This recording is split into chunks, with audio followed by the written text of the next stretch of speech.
droši, jā, un te mēs redzam, ka galu un Čomala jau. O, visi laipni gaidīti. Latvijas tauks daži.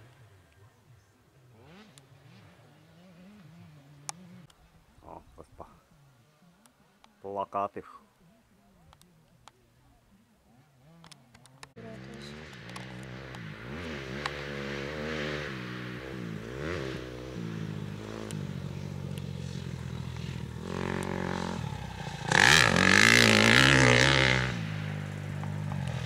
Ё-моё.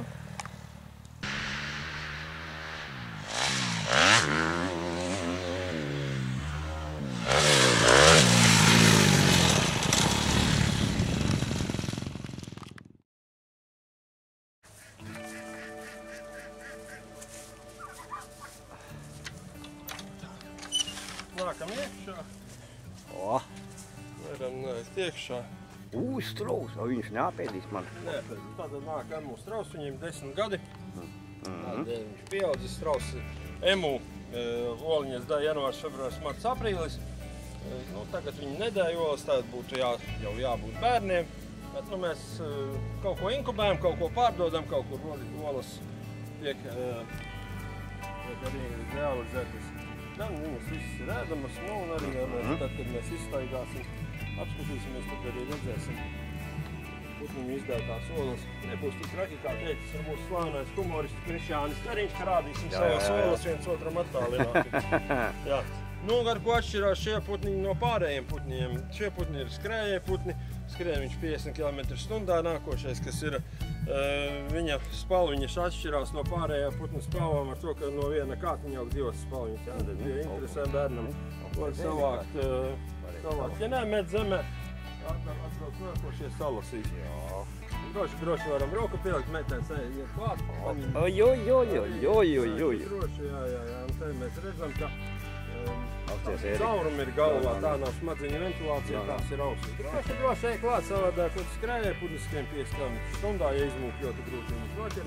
Jā, šeit tāds rikšotājs. Ja mēs te pastamies, viņam spārniņš ir lūk šis tā arī spārniņš. Viņš nav nekāds apgrieztais. Smuki. Astītes ir ļoti čaukstīgas, tādas salmi. Visu ziemu dzīvo šajos šķūņos, nekur nekas netiek sildīts, nekur nekas netiek pārvietots uz kaut kādām siltākām telpām. Īpaši viņiem nav vajadzības arī nekā. Tā, ka viņš izdēja, viņš parasti vakarā izdēja viņa oliņas, un tad mēs arī ejam savācam, jo pretējā gadījumā viņas netiek sildītas no putna puses. Viņas pārsalstam no ko omletē, ja viņa der, bet pārsalstam nekas arī tā nederētu. Tātad tuvāk tā Āfrikas strauss lielākais nelidojošais putns uz planētas. Jā, šie ir bērniņi, viņi ir mazi vēl, viņiem ir tikko 10 mēnesīši. Puisītis un meitenīte. Kā var atšķirt? Pat bērns skolā aiziet. Kurā klasē tu mācies? 6. Redz, jau aizgājis 6. klasīt. Varbūt par strausiem viņš tur gluži nemācīt, bet putniem jau jā. Bet, arī kādreiz gribēsit rakstīt kaut kādu zinātnisku pētniecisko darbu par putniem, tad jau arī varēs zināt, kā strausu puisis ir melnās spalvas, un meitene ir pelēkās spalviņas. Strauss atšķirās no pārējiem putniem ar to, ka viņam ir urīna pūslis un viņš čurā. Nav tā kā visiem putniem pārējiem iet pa vienu kanalizācijas trubu. Šeit notiek atkritumu dalīšana, tur ir atsevišķi un pārējais atsevišķi. Kur interesanti, to es nezināju. Tātad olas sāks dēt tikai nākošu gadu var būt ap šito laiku, būs pirmā oliņa, tad redzēsim. Tātad strauss, emu strauss izdēja 25 olas pa ziemas periodu līdz aprīli beigām, tad Āfrikas strauss izdēja var 50 olas sezonā, bet tas ir apmēram 5, tā ka jau tā māte ir kaut kāda 3, 4 vai jau 5. gads. Kurš iesākumā tur vairāk par 20 vai 50 diezvēr. Tie bija skrājēji pīles. Tur ir dīvains, teiksim tā savādāk. Viņas skrien viena aiz otras, viņas barā neiet. Ja mēs viņas izlaistam, viņas arī iet man uz meža dīķis. Uz dīķi viņas iet viena aiz otras. Vadošā un pārējās skrien. Tāda spilgtājs. Jūlijā sākumā tad ir tā, kad viņi zaudē savu smukumu.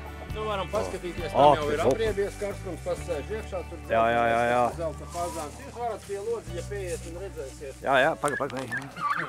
Šie ir pāvi, melnspārnu pāvs, baltais pāvs, arī tēviņš, un Indijas zilā pāvene. Viņi visi ir jauni viņiem, un ja jūs arī izdomāsiet tagad braukt uz Rīgas zoodārzu, lai paskatītos pāviem astes, varat nebraukt, viņiem astes nebūs. Ja gribat asti redzēt, līdz 20. jūlijam ir jābrauc 3. gadiņš, un tad viņiem sāks veidoties astīte. Līdz tam tikai tādi mazi stumbenīši, kuri pēc tam arī pēc 20. jūlija izkrīt ārā, un līdz maija mēnesim ir ataudzis, un maija mēnesī ir atkal jauna astīte un jauns viss, kas jau ir. Tā, kad, kā bērnībā, bērndārzā, kad visi mācās kopā, tad arī pirmo redzējām Austrālijas emūstrauss, šādas arī zaļas oliņas dētrīgas, protā, tur ir iekšā. Saucamais vanskars, jeb neizparējums cālītis, ja mēs viņu pārklāsim. Bet to, ka paņem rokā liekas, ka viņa tāda bieza, vispār. Jā, bet viņai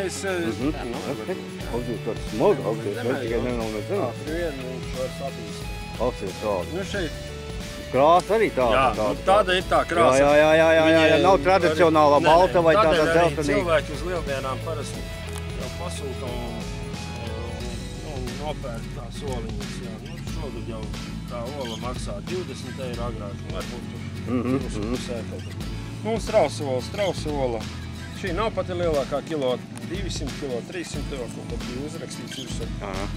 Kā viņās tikt iekšā, nav obligāti jāurba ar urbi, var aiziet un paņemt tādēļ ļoti spīcu galu. Čomala, Jā, nometīsi zemē, viņš kā porcelāns sašķīdīs, viss aizies katrs uz savu pusi, un nekur nekā prātīga vairs nesanāk. Olā ir apmēram 20 vistu olas. Tad ir vistas, kas dēja šādas oliņas, tā nav no lieldienām, bet vienkārši šādi. Tas tā kā es domāju, ka sīpola mizā būtu. Jā, tieši tā, es arī domāju, tad, kad es pārpirku vienu vistu saimniecību pārpirku un pēc lieldienām, kad man mazbērns aizbrauca prom, es eju garām, laikam mazmeitiņa nav atradusi. Jā, zaķa sanestātu olas. Jā, atnes uz istabu un nākošajā dienā eju atkal garām tai vietā un atkal skatos soli. Tad es sapratu, ka mums ir viena vista, kura šādas solis.